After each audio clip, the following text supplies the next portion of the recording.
Hello everyone! For today's video, pag-uusapan natin ay tungkol sa oxygen. Siguro ilan sa inyo ay nakakaalam na tungkol dito, pero sa mga hindi pa nakakaalam, halika makinig ka. Alam mo ba na hindi ang mga puno o ang mga kagubatan ang pinakamalaking source na nagpo-produce ng oxygen? Ang pinakamalaking source kasi ng oxygen ay matatagpuan sa karagatan o sa dagat. Ganito kasi yon. Yung Earth's surface kasi, 29% is ang portion ng kalupaan or land portion is 29%. Habang naman ang 71% is mga tubig or ang mga karagatan, ilog, sapa, lawa, mga ganun. So ganun yun, mas malaki ang water portion sa mundo. 29 lang yung lupa habang 71% yung sa tubig. So ganito yun guys. Nasa dagat ang pinakamalaking source ng oxygen, hindi ang mga puno. Yung mga puno, isa sa pinakamalaking source of oxygen pero hindi sila yung number one. Kasi yung number one is nasa dagat or sa mga karagatan. Ganito yun. Nasa ilalim ng karagatan or mga dagat, tulad ng seaweeds at seagrass, sila yung nagpo-produce ng oxygen. Pero may pinakamalaking source of oxygen na nasa ilalim ng dagat. Yun ay ang tinatawag na phytoplankton. Isa itong ori ng plankton, isang microorganism na sa ilalim ng dagat.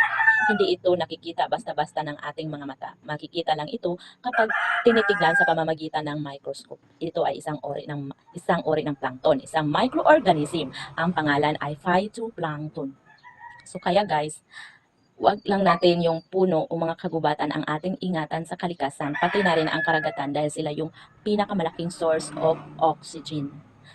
Kasi kapag yung mga tao, gawain natin, nagpalala tayo sa climate change. Tapos yung climate change, nababago niya yung temperature ng dagat kung saan nasisira yung mga marine lives. At yung ding acidity sa dagat, kapag marami ng mga basura, mga dumi, mga chemicals na tinatapon natin sa mga karagatan, masisira yung marine lives. Tsaka, bakit ba tayo nagsasalita or nag-uusap dito tungkol sa oxygen? Ano ba kasi yung oxygen? Well, ang oxygen lang naman is yun yung ine-exhale and inhale natin every seconds para tayo ay mabuhay. Napakalaking bagay, napaka-importante or malaki ang roles ng oxygen sa ating buhay. Kasi isa ito sa pinakamahalaga na libre na ibinigay ng Diyos para tayo mabuhay. Ito yung ine-exhale and inhale natin bawat segundo. Kaya nga kapag ang isang tao ay nagkasakit ng super malala, na-admit siya sa ospital. Bumibili ang tao ng oxygen para madugtungan or mahabaan pa ang buhay kapag ang isang tao ay may malala kondisyon. Pero kapag normal lang tayo, wala tayong sakit, libre nating nai-inhale at nai-exhale ang oxygen. Kasi ito yung ini-inhale exhale natin para tayo ay mabuhay sa araw-araw. Kaya guys, ingatan natin ang kalikasan. Huwag lang ang mga puno ang ating ingatan, mga kagubatan, ngunit pati na rin ang karagatan kasi dito nagmumula ang pinakamalaking source of oxygen. So yun lang guys, maraming salamat sa panonood sa video na ito. Sana may natutunan ka. Kung hindi ka satisfied, i-search mo na lang sa internet. Maraming salamat at see you on my next content. Bye bye guys!